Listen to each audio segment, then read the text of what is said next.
Chapter 2 inverse trigonometric function exercise 2.1 start करने से पहले सबसे पहले पढ़ लेते हैं इन्वर्स ट्रिग्नोमेट्री क्या होती है। देखो, let y equal to sine x, ठीक है। नेक्स्ट स्टेप क्या करो, साइन को इधर ले आओ तो ये बनेगा sine inverse y equal to x.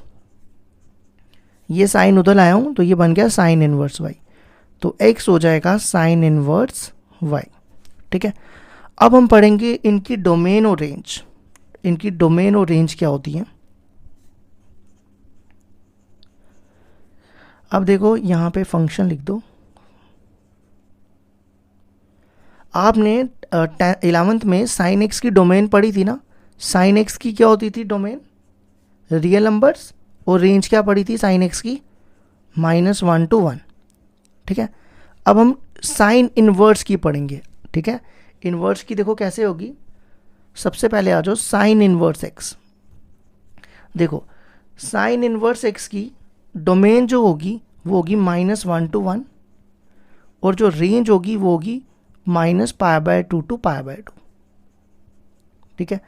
इसी तरह कॉस इनवर्स एक्स की डोमेन होगी -1 to 1 और रेंज हो जाएगी 0 to π, ठीक है। अब आ जाओ next cot inverse. Cot inverse की डोमेन होगी रियल नंबर्स और रेंज होगी 0 to π। इसमें देखो 0 to π में क्लोज ब्रैकेट है। क्लोज ब्रैकेट का मतलब होता है कि 0 to π वाले के बीच वाले नंबर्स भी इंक्लूड है और 0 और π भी इंक्लूड है, ठीक है। और इस ओपन वाले का मतलब होता है कि 0 और π के बीच वाले नंबर इंक्लूड, लेकिन 0 और π इंक्लूड नहीं है, ठीक है। नेक्स्ट आ जाओ कॉट के बाद टैन ले लेते हैं। टैन इनवर्स की डोमेन होती है रियल नंबर्स और रेंज होती है ओपन ब्रैकेट -π/2 to π/2, ठीक है। फिर आ जाओ नेक्स्ट कोसेक। कोसेक इनवर्स की डोमेन होती है real number -1 to 1। Real number में से ये वाले नंबर निकाल के बाकी सारे नंबर्स जो बचेंगे वो इसकी डोमेन हो जाएगी। अब रेंज, इसकी रेंज होती है -π/2 to π/2 में से ये 0 निकाल दो, बाकी सारे -π/2 और π/2 में से 0 को छोड़ के बाकी सारे नंबर इसकी रेंज हो जाएगी। और नेक्स्ट जो आता है last, sec inverse. Sec inverse की डोमेन होती है रियल नंबर्स -1 to 1 और रेंज होती है 0 to π -π/2 निकाल दो। तो आपने सिर्फ ना रेंज याद रखनी है। एक्सरसाइज 2.1 में हमें सिर्फ रेंज की ज़रूरत पड़ने वाली है, तो आप सिर्फ रेंज याद रखो और इससे हम एक्सरसाइज 2.1 सॉल्व करेंगे। अब हम स्टार्ट करेंगे एक्सरसाइज 2.1। एक्सरसाइज 2.1 क्वेश्चन है फाइंड द प्रिंसिपल वैल्यू, और हमारे पास क्वेश्चन नंबर 1 दिया है साइन इनवर्स -1/2। अब देखो कैसे करेंगे। सबसे पहले आपने देखना है साइन जो है वो 1/2 कब होता है। देखो साइन 30 पे 1 होता है, 1/2 होता है, तो 30 को लिखते हैं π/6। साइन 30 पे कितना होता है 1/2, तो पाई हो गया 180। 180 को 6 से डिवाइड करोगे तो कितना आएगा 30, तो 1/2 की जगह लिख दो साइन π/6, ठीक है। साइन इनवर्स, अब अगला स्टेप क्या करो, ये माइनस ना अंदर ले जाओ। आपने ये फॉर्मूला तो पढ़ा है ना, साइन -θ इक्वल टू -sin θ, पढ़ा है ना। तो क्या करो, देखो -sin θ क्या हो जाएगा, ये देखो -sin θ, साइन -θ, तो आपने क्या करना है माइनस को अंदर ले जाना है, ठीक है। अब आपने देखना है क्या ये दोनों ये इन्वर्ट्स में है ना, हम इनको काट सकते हैं ना, लेकिन पहले आपने इसकी रेंज चेक करनी है। देखो साइन इन्वर्ट्स की रेंज मैंने आपको बताई थी -π/2 to π/2, ठीक है। -π/2 to π/2 का मतलब हुआ -90 से लेकर 90 तक। तो आपने देखना ये है π/6, ये हो गया -30। क्या -90 और 90 के बीच में -30 आएगा? बिल्कुल आएगा ना। -π/2 और π/2 के बीच में -π/6 आता है, तो आपने क्या करना है, अगर आ रहा है तो आपने साइन और साइन इनवर्स काट देना है, तो सीधा लिख देना -π/6। ये इसका आंसर आ गया। ठीक है, ये हो गया question number 1 complete. Question number 2 है cos इनवर्स √3/2। अब आपने देखना cos √3/2 कब होता है, cos 30 पे कितना होता है, √3/2। cos 30 पे होता है √3/2, तो 30 को हम π/6 भी लिख सकते हैं। ठीक है, तो आप √3/2 की जगह लिख दो cos π/6। अब आपने ये cos इनवर्स cos काटने से पहले चेक करना है इसकी रेंज कितनी है। इसकी रेंज थी 0 to π। 0 और 180 के बीच में ये π/6 हो गया 30। 0 और 180 के बीच में क्या 30 आएगा, बिल्कुल आएगा। तो आपने क्या करना है, cos इनवर्स और cos काट देना है, तो यहाँ लिख देना π/6। अब यहाँ पे ना अगर आपको रीज़न देना तो लिख देना बिकॉज रेंज इसकी होती है 0 to π। ठीक है, और इसके लिए भी आप रीज़न दे देना, रेंज होती है इसकी भी -π/2 to π/2। ठीक है, ये हो गया क्वेश्चन नंबर 1 और question number 2 complete. Question number 3 है हमारे पास कोसेक इनवर्स 2। तो हमने देखना है कि कोसेक 2 कब होता है। देखो कोसेक 2 होता है 0 1 2 मतलब 30 पे। कोसेक 30 पे मतलब π/6 पे 2 होता है। ठीक है, तो यहाँ लिख दो कोसेक 2 की जगह लिख रहा हूँ, 2 की जगह कोसेक π/6। अब हमने इसको काटने से पहले इसकी रेंज देखनी क्या होती है। कोसेक की रेंज होती है -π/2 to π/2 और 0 छोड़ के। तो देखो -π/2 और π/2 के बीच में π/6 आता है ना, तो हम यहाँ लिख देंगे ये और ये सीधा काट देंगे π/6। ये इसका आंसर हो गया। सिर्फ आपने चेक करना है कि ये जो π/6 है इनके बीच में लाई करेगा या नहीं करेगा। करेगा ना, ये -90 है और ये 90 है, -90 और 90 के बीच में 30 डिग्री तो आएगा ना। तो ये हो गया हमारा क्वेश्चन नंबर 3 भी कंप्लीट। क्वेश्चन नंबर 4 है हमारे पास tan इनवर्स -√3। तो सबसे पहले देखना है हमने √3 कब होता है। देखो tan 60 डिग्री पे √3 होता है, पाई हो गया 180/3 60 डिग्री। तो आपने √3 की जगह यहाँ लिखना है tan 60 tan π/3। ठीक है, फिर हमारे पास एक फॉर्मूला होता है -tan थीटा को हम ये भी लिख सकते हैं tan -θ। तो देखो माइनस अंदर भेज देना है, तो यहाँ पे भी अंदर भेज दो, ये बन जाएगा tan -π/3। ठीक है, अब अगला स्टेप क्या करना है, ये tan इनवर्स और tan देखना क्या कट सकते हैं। इसकी रेंज देखो क्या है, इसकी रेंज होती है ओपन में -π/2 to π/2।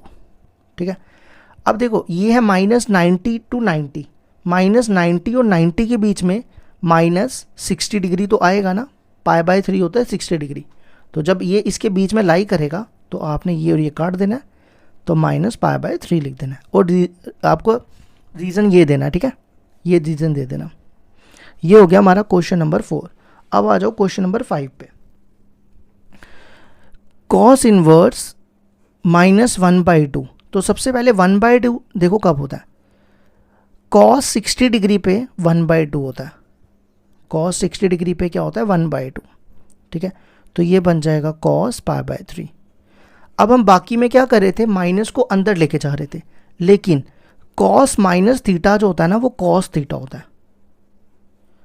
cos -θ जो होता है वो क्या होता है, cos θ होता है। तो माइनस तो अंदर जा नहीं सकता।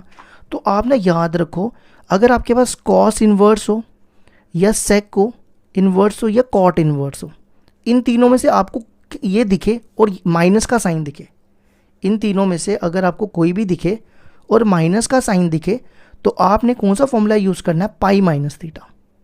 कौन सा फॉर्मूला यूज़ करना है, pi minus theta. Pi minus theta का मतलब हो गया सेकंड क्वाड्रेंट। तो सेकंड क्वाड्रेंट में कॉस, सेक और कॉट तीनों नेगेटिव होते हैं। ठीक है, तो देखो क्या करना है आपने, मैं आपको बता देता हूँ, अगर आप इसको लिखोगे cos pi minus theta, cos pi minus theta होता है माइनस कॉस थीटा, क्योंकि कॉस सेकेंड क्वाड्रेंट में नेगेटिव होता है। तो आपने इसको लिखना cos inverse cos pi minus theta. Theta देखो कितना है, ये है हमारा थीटा π/3, ठीक है। तो ये बनेगा कॉस इनवर्स कॉस, अब इसका ना आप एलसीएम लो, मैं यहाँ ले रहा हूँ, इसका एलसीएम आएगा 3, तो ये बनेगा 3 pi minus pi, 3 pi minus pi कितना हो गया 2 पाई अपॉन 3। अब आपने ये दोनों काटने से पहले सबसे पहले इसकी रेंज देखनी है। इसकी रेंज होती है 0 to पाई, ठीक है। अब 2 π/3 कितना है, अब रफ में सॉल्व करो, 2 π/3, पाई होता है 180 अपॉन 3, 3 से कटेगा 60, 2 × 60 120। अब 0 और पाई होता है 180, क्या 0 और 180 के बीच में 120 आता है, बिल्कुल आता है। तो ये और ये काट के आपने सीधा लिख देना है 2 π/3, रीज़न ये देना है आपको। ये हो गया हमारा क्वेश्चन नंबर 5 भी कंप्लीट। अब इसके बाद आ जाओ क्वेश्चन नंबर 6, ठीक है।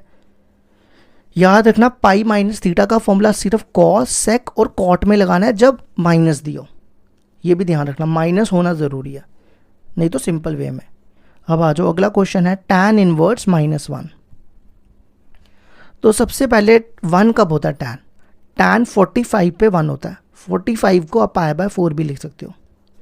पाई हो गया 180, 180 को 4 से डिवाइड करोगे तो 45, तो 1 की जगह लिख रहा हूँ मैं tan π/4, ठीक है। अब हमारे पास ये फॉर्मूला भी होता है minus tan theta equal to tan minus theta, ठीक है। तो माइनस को अंदर लेके जा सकते हैं ना हम, ये बनेगा tan इनवर्स, tan माइनस अंदर चला जाएगा इसमें, ठीक है। अब इन दोनों को काटने से पहले आपने सबसे पहले इसकी रेंज देखनी है, क्या ये कटेगा भी नहीं, क्योंकि इसके बीच में आना भी चाहिए। रेंज होती है इसकी -π/2 to π/2। अब देखो ये है π/4 हो गया, π/4 हो गया 45 डिग्री, तो ये है -90 से 90। अब -90 और 90 के बीच में -45 तो 100% आएगा, तो फिर आपने सीधा लिख देना ये और ये काट के, काटना नहीं है आपको, डायरेक्टली लिखना है -π/4 और रीज़न ये देना है आपको। तो ये हो गया हमारा 6th भी कंप्लीट।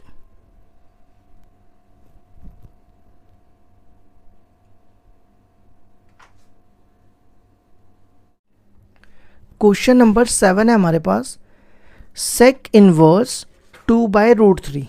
तो मेरे को एक चीज़ बताओ, सबसे पहले सेक इनवर्स 2/√3 कब होता है? सेक 30 पे होता है 2/√3, ठीक है। तो आप लिख दो 30 को हम π/6 भी लिख सकते हैं, मैं यहाँ लिख रहा हूँ सेक π/6 को, 30 को हम क्या लिख सकते हैं π/6, तो 2/√3 की जगह लिख रहा हूँ मैं सेक π/6। पाई होता है ना 180, 180 को 6 से डिवाइड करोगे तो 30। अब आपने ये दोनों काटने से पहले सबसे पहले सेक की रेंज देखनी है। क्या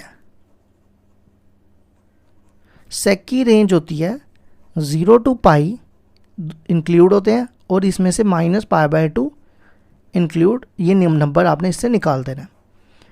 तो क्या 0 और 180 के बीच में 30 डिग्री आएगा, 0 और 180 के बीच में 30 आता है ना, तो ये और ये काट के सीधा लिख देना π/6, और रीज़न आपने ये देना है, ठीक है। ये हो गया हमारा क्वेश्चन नंबर 7 कंप्लीट। अब आ जाओ क्वेश्चन नंबर 8 पे। क्वेश्चन नंबर 8 देखो क्या दिया हुआ है, कॉट इनवर्स √3, कॉट इनवर्स √3। तो सबसे पहले देखो कॉट √3 कब होता है, कॉट 30 पे π/6 पे √3 होता है, कॉट 30 पे मतलब π/6 पे √3 होता है, तो √3 की जगह हम लिख रहे हैं कॉट π/6। अब ये दोनों काटने से पहले इसकी रेंज देख लो, क्या इसकी रेंज दी है आपके पास 0 to पाई ओपन में, तो 0 और पाई के बीच में π/6 हो गया 30, तो 0 और 180 के बीच में π/6 आता है ना, तो सीधा आपने लिख देना π/6। ये हो गया क्वेश्चन नंबर 8 भी कंप्लीट। अब आ जाओ इसके बाद क्वेश्चन नंबर 9, cos इनवर्स -1/√2। तो सबसे पहले मेरे को बताओ 1/√2 कब होता है? cos 45 पे, 45 हो गया π/4, cos 45 पे 1/√2 होता है, तो ये हो जाएगा cos π/4। ठीक है, अभी मैंने आपको बताया था ना, अगर माइनस दिखे और cos हो, cos sec या cos इनवर्स sec या cot कोई भी दिखे, तो आपने कौन सा फॉर्मूला यूज़ करना है? Pi minus theta. ठीक है, तो यहाँ पे आपने लिखना है, क्योंकि फिर से एक बार बता देता हूँ, माइनस कॉस थीटा जो होता है ना, वो माइनस कॉस थीटा तो होता ही नहीं कुछ, कॉस माइनस थीटा जो होता है वो कॉस थीटा ही होता है, इसलिए हम ये वाला फॉर्मूला यूज़ करेंगे माइनस हटाने के लिए। कॉस पाई माइनस थीटा की जगह लिखना है π/4। ठीक है, ये देखो क्यों लिखा, cos 180 minus theta, cos 180 minus theta minus cos theta होता है, तो उसको मैंने इस फॉर्म में लिखा। अब आप इसका एलसीएम लो, 4 एलसीएम आ जाएगा, तो ये बनेगा 4 pi minus pi, 4 pi minus pi हो गया 3 पाई। ठीक है, अब हमने ये काटने से पहले दोनों को, सबसे पहले इसकी रेंज देखनी है। पहले तो 3 π/4 होता कितना, पहले वो चेक करो। 3 π/4 देखो, पाई होता है 180 अपॉन 4, 4 को 180 से काटेंगे 45, 45 इंटू 3 कितना होता है? 135, तो मतलब ये है 135। तो रेंज होती है इसकी 0 से लेकर 180, 0 से पाई हो गया 180, तो 0 और 180 के बीच में क्या 135 आएगा? बिल्कुल आएगा। तो ये दोनों काट के आपने सीधा लिख देना 3 π/4, और रीज़न ये देना आपने। ये हो गया हमारा क्वेश्चन नंबर 9 भी कंप्लीट।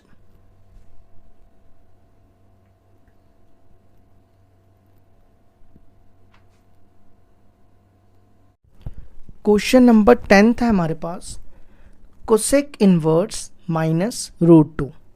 तो सबसे पहले कोसेक जो है वो √2 कब होता है? देखो, कोसेक 45 पे, कोसेक 45 पे, कोसेक π/4 पे √2 होता है। ठीक है, कोसेक π/4 पे कितना होता है? √2। तो √2 को हम लिख सकते हैं कोसेक π/4। ठीक है, इसके बाद एक फॉर्मूला होता है माइनस कोसेक थीटा, को हम ये भी लिख सकते हैं कोसेक माइनस थीटा। ठीक है, तो ये बन जाएगा कोसेक इनवर्स, ये माइनस अंदर ले जाना है, ये बन जाएगा कोसेक माइनस π/4। ठीक है, अब मेरे को एक चीज़ बताओ, कोसेक की रेंज क्या होती है? मैं यहाँ लिख रहा हूँ, कोसेक की जो रेंज होती है ना, आपने रीज़न ये देना है, माइनस π/2 होती है ना, हाँ, -π/2 टू π/2, ये नंबर इंक्लूड करने हैं और इसमें से 0 नंबर एक्सक्लूड कर देना है।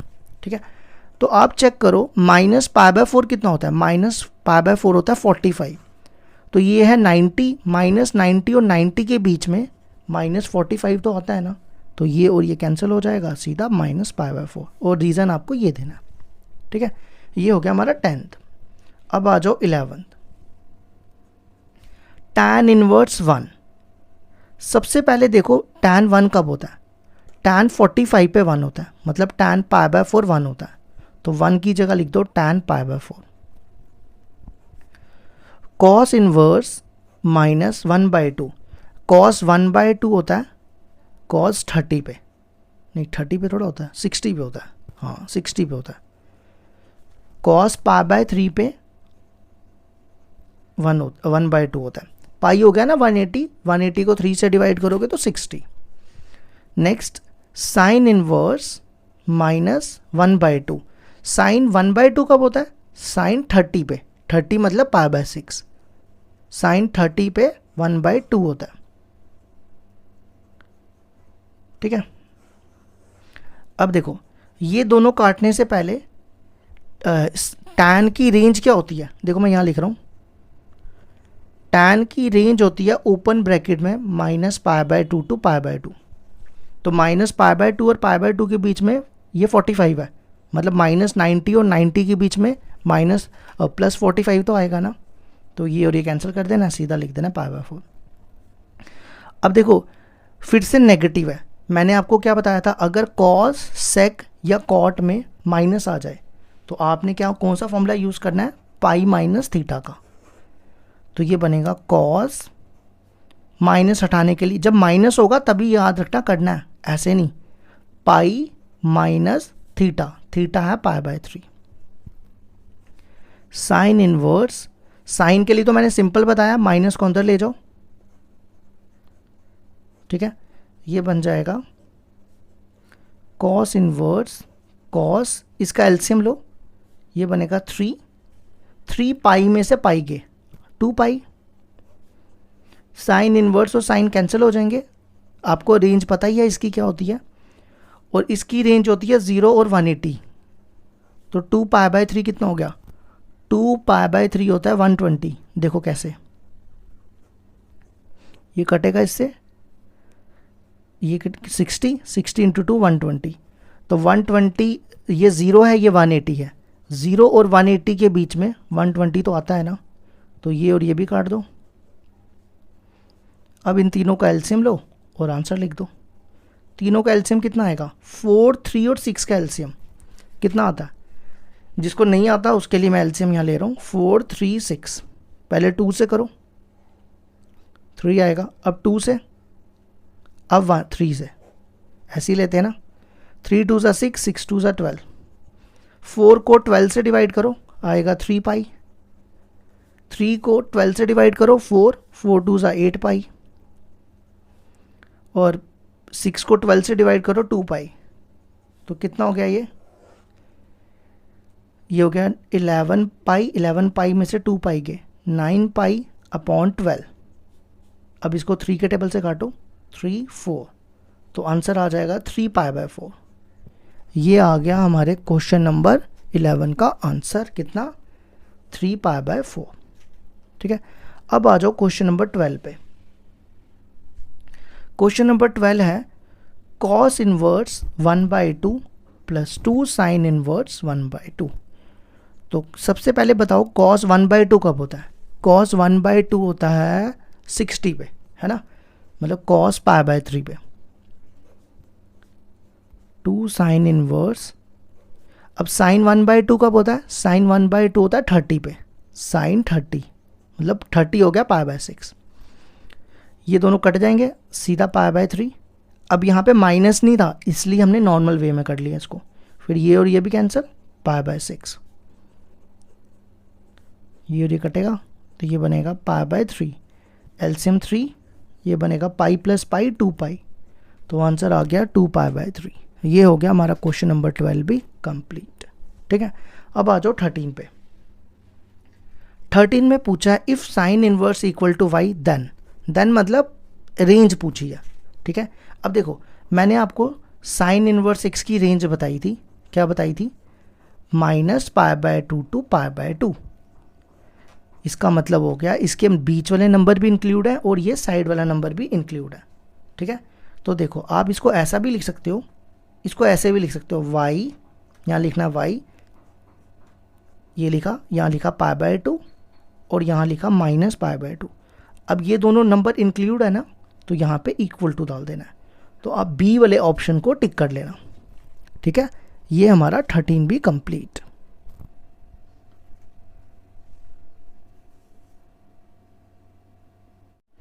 क्वेश्चन नंबर 14 है हमारे पास, tan inverse √3 minus sec inverse -2। ठीक है, सबसे पहले tan √3 कब होता है, tan 60 पे √3 होता है। ठीक है, सेक इनवर्स -2 कब होता है, सेक 2 होता है, ये भी 60 पे होता है, सेक 60।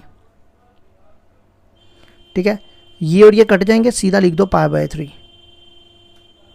अब देखो मैंने आपको बताया था ना, आपके पास अगर कॉस इन्वर्स होगा, सेक इन्वर्स होगा और कॉट इन्वर्स होगा, तो आपने कौन सा फॉर्मूला यूज़ करना है, पाई माइनस थीटा।